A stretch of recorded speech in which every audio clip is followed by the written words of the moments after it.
अस्सलाम वालेकुम नाजरीन, मैं मोहम्मद असलम हुसैन सियासत की खबरों में आप सबका इस्तकबाल करता हूँ। लगता है हिंदुस्तान में अच्छे दिन आने वाले हैं। हिंदुस्तानी शहरी अब तब्दीली चाह रहे हैं। मगरबी बंगाल के नतायज के बाद उत्तर प्रदेश पंचायत इंतखाबात के नतायज ने बीजेपी की नींद उड़ा दी है। इन इंतखाबात में बीजेपी को बड़ा धक्का लगा है। रियासत के मुतअद्दिद अजला बशमुल अयोध्या से मथुरा और काशी तक समाजवादी पार्टी ने दावा किया है कि इसने बीजेपी को शिकस्त दी है। ताहम बीजेपी की तरफ से यह दावा किया जा रहा है कि उत्तर प्रदेश पंचायत इंतखाबात में सबसे ज़्यादा सीटें जीतकर पहले नंबर पर है। ऐसी सूरत हाल में पंचायत इंतखाबात की तमाम नशिस्तों के ऐलान के बाद ही यह जानना मुमकिन होगा कि रियासत में कौन पहले नंबर पर है।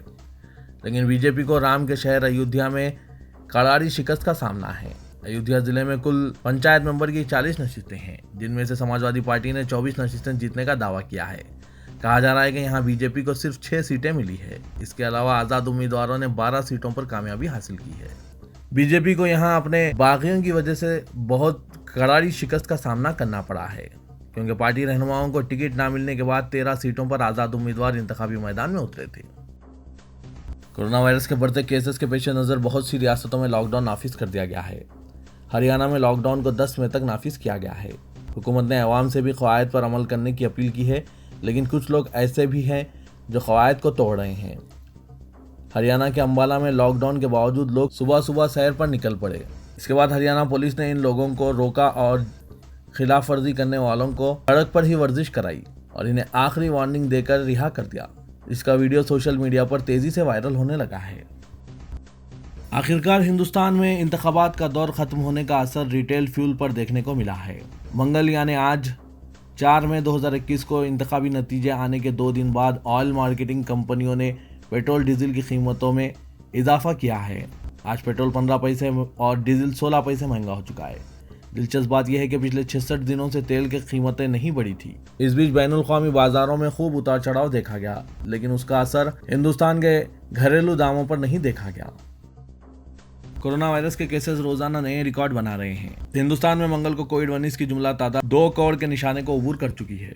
वजारत सेहत की जानिब से मंगल की सुबह जारी अपडेट के मुताबिक मुल्क में एक बार फिर 3 लाख से ज्यादा मामले दर्ज किए गए हैं। पिछले 24 घंटों में मुल्क में 3,57,229 नए केसेस दर्ज किए गए हैं, जिसके बाद कुल केसेस की जुमला तादाद 2,28,28,033 हो गई है। पिछले 24 घंटों में 3,449 लोगों ने इस वबा के बायस अपनी जानें गंवा चुके हैं। मुल्क में कोविड-19 केसों में इजाफे पर फिक्रमंद सुप्रीम कोर्ट ने कहा है कि मरकजी और रियासती हुकूमतें अवाम के मफाद में दूसरी लहर के दौरान वायरस को रोकने के लिए लॉकडाउन के निफाज पर गौर करें। ताहम अदालत ने कहा कि अगर वो लॉकडाउन नाफिज करने का फैसला करते हैं तो गरीब अवाम की ज़रूरियात से निमटने के लिए पहले से इंतजाम करने चाहिए।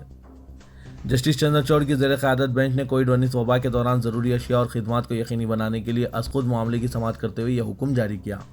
इसके अलावा अदालत ने मरकज़ और रियासती हुकूमतों से कहा कि वो इस बात को यकीनी बनाने के लिए इक़दामात करें कि ये बीमारी मज़ीद ना फैले। मुल्क में हॉस्पिटल के एक और सानहे में कर्नाटक के चामराजनगर में 24 मरीज जिला हॉस्पिटल में ऑक्सीजन की किल्लत की वजह से फौत हो गए।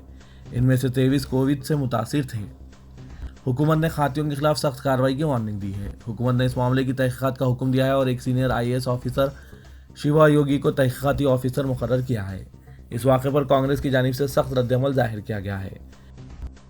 मगरबी बंगाल में बड़े पैमाने पर तशद्दुद फूट पड़ा, जिसमें मुबैना तौर पर कई बीजेपी कारकुन झड़पों में हलाक और जख्मी हुए हैं और दुकानों को लूट लिया गया। जिसके बाद मरकजी वज़ीर दाखिला ने अपोजिशन कारकुनों पर हमलों के बारे में रियासती हुकूमत से हक़ाइक़ पर मबनी रिपोर्ट तलब की है। बीजेपी के दफ्तर पर आगजनी की तस्वीर सामने आई है। वीडियोज़ में लोगों को भागते हुए देखा गया। इसके अलावा बाज़ महलूकीन की तस्वीर भी जारी की गई। बीजेपी ने दावा किया कि इसमें कम अज़ कम 6 अरकान और हामी बशमुल एक खातून हमलों में हलाक हुए, जिनके लिए तृणमूल कांग्रेस को जिम्मेदार ठहराया गया। बीजेपी ने सहाफ़ियों को एक वीडियो भी जारी किया, जिसमें नंदीग्राम में पार्टी के दफ्तर में तोड़फोड़ को देखा गया। चीफ मिनिस्टर ममता बनर्जी नंदीग्राम में अपने साबिक इत्तेहादी और बीजेपी लीडर सोहेंदो अधिकारी से शिकस्त हुई। गवर्नर जगदीप धनखड़ ने रियासत के मुतमद दाखिला DGP और कोलकाता के पुलिस कमिश्नर को तलब किया और इन्हें अमन बहाल करने की हिदायत दी।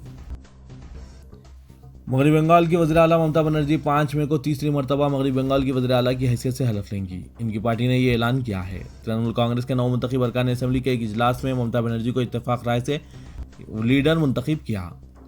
Party general secretary Partha Chatterjee ने यह बात बताई। तृणमूल कांग्रेस के अरकान असम्बली ने साबिक़ा ऐवान के स्पीकर बोमन बनर्जी को नई असेंबली में उबूर स्पीकर की हैसियत से मुकर्रर किया। अरकान असेंबली के इजलास के बाद खिताब करते हुए चटर्जी ने पार्टी हेडक्वार्टर में बताया कि नए अरकान 6 मई से असेंबली में हलफ लेंगे। शिवसेना ने कहा कि मगरबी बंगाल के नतायज ने साबित कर दिया है कि वज़ीर-ए-आज़म नरेंद्र मोदी और वज़ीर दाखिला अमित शाह नाकाबिल तस्खीर नहीं हैं।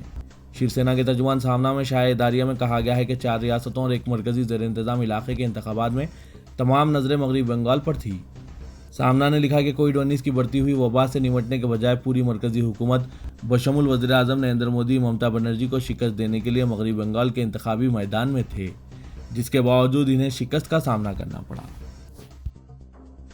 कोरोना वायरस केसों में इजाफे के दरमियान उत्तर प्रदेश हुकूमत ने वीकेंड लॉकडाउन की मुद्दत में 48 घंटे की तौसी की है, जिसमें मंगल और चारशुबे का भी अहाता किया जाएगा।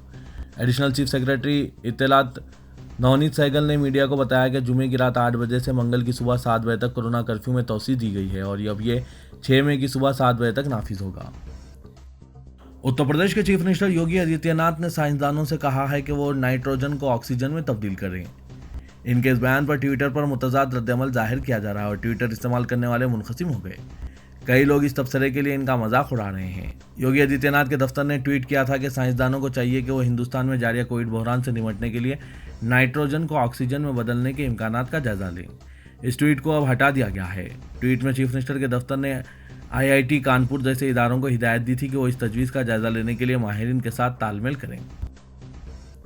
रियासत मगरबी बंगाल के असेंबली इंतखाबात में ममता बनर्जी की ज़ेर क़यादत तृणमूल कांग्रेस की हुकूमत के दोबारा कामयाबी हासिल करने में मुसलमान राय दहिंदों का काबिल लिहाज किरदार रहा। मुस्लिम राय दहिंदों के फैसले ने इंतखाबी नतीजे पर रास्त और गहरा असर छोड़ा है। मगरबी बंगाल 294 असेंबली हल्कों में से 63 असेंबली हल्के गालिब मुस्लिम आबादी वाले हैं। सऊदी अरब की वजारत मजहबी उमूर ने कोरोना वबा के खतरात के पेश नज़र मुल्क भर की तमाम मसाजिद के आइमा को हिदायत दी है कि वो नमाज तरावी और तहज्जुद की नमाज़ों को इशा की नमाज के साथ अदा करें। तहज्जुद या क़यामुल लैल को अलग से अदा करने की इजाज़त नहीं होगी और क़यामुल लैल की नमाज 30 मिनट से ज़्यादा की नहीं होनी चाहिए। सऊदी अरब के वज़ीर बराए मजहबी उमूर अल शेख डॉक्टर अब्दुल लतीफ़ आल शेख ने ट्विटर बयान में कहा कि वज़ारत सेहत की हिदायत की रोशनी में माह सय्याम के बाकी दिन तरावी, रात की इबादत और तहज्जुद को एक साथ अदा करने की हिदायत जारी की गई है। सऊदी अरब में तिजारती मराकिज़ और बाजार 24 घंटे खोलने की इजाज़त दे दी गई है। सऊदी वज़ारत तिजारत के तर्जुमान का कहना है कि फ़ैसला सारिफिन का रश कम करने के लिए किया गया है। उन्होंने कहा कि कोरोना वायरस SOPs की खिलाफ वर्जी पर एक्शन होगा। दरअसल सऊदी वज़ारत दाखिला ने कहा है कि कोरोना वायरस की वैक्सीन लगवाने वाले सऊदी शहरियों को 17 मई से सफ़र की इजाज़त होगी। वज़ारत दाखिला के मुताबिक 17 मई रात 1 बजे से सऊदी शहरियों के बैरून मुल्क सफ़र से पाबंदी उठा ली जाएगी। वाज़ है कि सऊदी अरब में आलमी वबा कोरोना वायरस से अब तक 4,19,348 अफराद मुतासिर हो चुके हैं। तेलंगाना के मिनी म्यूनसिपल इंतखाबात में गुलाबी आंधी चली है। 2 कॉरपोरेशन और 5 म्यूनसिपलिटीज़ में हुक्मरान TRS ने शानदार कामयाबी हासिल करते हुए तमाम बल्दियात पर कब्जा कर लिया है। म्यूनसिपलिटीज़ जलचल्ला, कुत्तूर, अच्चमपेट और सिद्दीपेट में TRS ने अपनी कामयाबी के झंडे लहराए हैं। साथ ही 2 कॉरपोरेशंस में भी TRS अपना जोर बरकरार रखी हुई है। खम्मा म्यूनसिपल कॉरपोरेशन में जुमला 60 डिवीजन्स हैं, जिनमें से TRS ने 43 डिवीजन्स में कामयाबी हासिल कर ली है। इस तरह ग्रेटर वरंगल म्यूनसिपल कॉरपोरेशन के जुमला डिवीजन्स की तादाद 66 है, जिनमें 48 डिवीजन्स पर बरसर इख्तियार तेलंगाना राष्ट्र समिति ने कामयाबी हासिल की है। अराजी पर नाजायज़ कब्जों के इल्ज़ामात के तहत रियासती काबीना से बरतरफी के बाद पहली मरतबा साबिक़ वज़ीर इत्तला राजेंद्र ने चीफ मिनिस्टर के चंद्रशेखर राव को सख्त तनकीद का निशाना बनाया। उन्होंने कहा कि इन पर अराजियात पर कब्जे का इल्ज़ाम आयद करने वाले चीफ मिनिस्टर चंद्रशेखर राव के फार्म हाउस की सड़क खानगी और पसमानदा तबक़ात को अलॉट करदा अराजी पर तामीर की गई है। अराजी मामलात की तहक़ीक़ात को अदालत में चैलेंज करने का ऐलान करते हुए राजेंद्र ने कहा कि सियासी कैरियर में उन्होंने कोई भी गलत काम नहीं किया है। मीडिया के नुमाइंदों से बात करते हुए राजेंद्र ने नई सियासी जमात की तश्कील की इत्तलात को मुस्तरद कर दिया। उन्होंने कहा कि नई पार्टी के क़याम की कोई तजवीज़ नहीं है। हुजूराबाद असेंबली हल्के के कायदीन, कारकुनों और अवाम से मुशावरत के बाद मुस्तक़बिल के लाही अमल को ख़तियत दी जाएगी। उन्होंने इल्ज़ाम आयद किया कि मनसूबाबंद अंदाज में इल्ज़ाम तराशी के ज़रिए इनकी किरदार कशी की साजिश की गई है। वज़ीर आला तेलंगाना के चंद्रशेखर राव ने रियासत के 2 कॉरपोरेशन और म्यूनसिपलिटीज़ के इंतखाबात में TRS की शानदार कामयाबी पर अवाम से इज़हार तशक्कुर किया है। चीफ मिनिस्टर ने कहा कि 2 कॉरपोरेशन वरंगल और खम्मम के अलावा 5 म्यूनसिपलिटीज़ सिद्दीपेट, अच्चमपेट, जड़चल्ला, कुत्तूर के इंतखाबात में TRS ने 74% वोट हासिल करते हुए शानदार कामयाबी हासिल की है। चीफ मिनिस्टर ने TRS पर एतमाद का इजहार करने वाले राय दहिंदों से इज़हार तशक्कुर करते हुए कहा कि म्यूनसिपलिटीज़ इंतखाबात में जुमला 248 हल्कों पर वोटिंग हुई, जिनमें से TRS ने 181 हल्कों पर कामयाबी हासिल की है। फिर एक बार अवाम ने वाज़ेह कर दिया कि TRS इनकी अपनी जमात है। कोरोना की दूसरी लहर से कई खानदान बिखर गए हैं। कोरोना से मुतासिर होने वाले कई अफराद हॉस्पिटल्स के चक्कर काट रहे हैं। ऑक्सीजन की सतह घट जाने पर सांस लेने में तकलीफ महसूस करने वाले मरीज बड़े पैमाने पर किंग कोठी हॉस्पिटल को पहुंच रहे हैं। बेड्स न होने पर हॉस्पिटल के अहाते में ही जमीन पर मरीजों को लिटाते हुए बेड खाली होने का इंतजार कर रहे हैं। हर मिनट हॉस्पिटल के तिब्बी अमला और अटेंडर से रब्त पैदा करते हुए बेड्स के बारे में दरियाफ्त कर रहे हैं। किंग कोठी में जुमला 350 बेड्स हैं जो मुकम्मल तौर पर फुल हो चुके हैं। हॉस्पिटल से कोई डिस्चार्ज होने या किसी के मरने तक दूसरों को बेड मिलने के इम्कानात नहीं हैं। एक ज़ईफ खातून कोरोना से मुतासर होकर पॉजिटिव रिपोर्ट के साथ किंग कोठी हॉस्पिटल को पहुंची।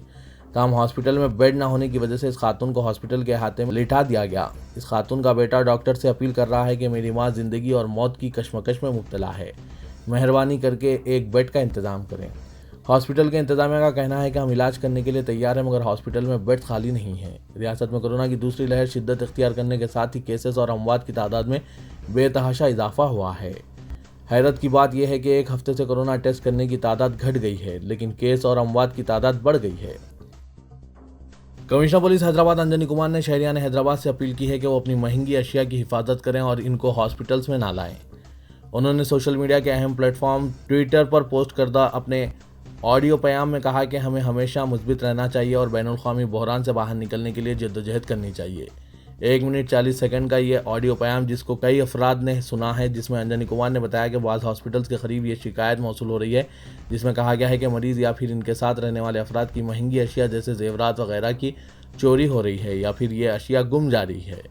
ऐसे मौके पर वो तमाम से गुजारिश करते हैं कि जब हम एक बैनुल-अक़वामी बहरान से गुजर रहे हैं, ऐसे मौके पर एहतियात की ज़रूरत है। उन्होंने कहा कि जब कभी अस्पताल या फिर तिब्बी मुआयने के लिए जाएं तो अपने साथ कीमती अशिया को ना ले जाएं। सेहत आमा के ओहदेदारों ने बताया कि तेलंगाना में 75 से 80% कोरोना के मरीज गैर अलामती हैं, जो दूसरी लहर के दौरान इन्फेक्शन को फैलाने में अहम रोल अदा कर रहे हैं। इस खतरे को महसूस करते हुए सेहत आमा के ओहदेदारों ने अवाम पर मुसलसिल जोर दिया है कि वो मास्क का इस्तेमाल करें और समाजी फासले को बरकरार रखें। कई जगहों पर पॉजिटिव आने के बाद भी लोग घर पर क्वारंटाइन होने के बजाय बाहर घूम रहे हैं, जिसके बाद भी कोरोना फैल रहा है। हुक्काम ने घरों में भी मास्क के इस्तेमाल पर जोर दिया है ताकि बुजुर्ग और ख़ानदान के दीगर अफराद को मुतासिर होने से रोका जा सके। ओहदेदारों ने बताया कि गैर अलामती पॉजिटिव मरीजों की अक्सरियत 40 साल से कम उम्र की है। रियासत में कोरोना के 53% मरीजों की उम्र 10 और 40 साल के दरमियान है।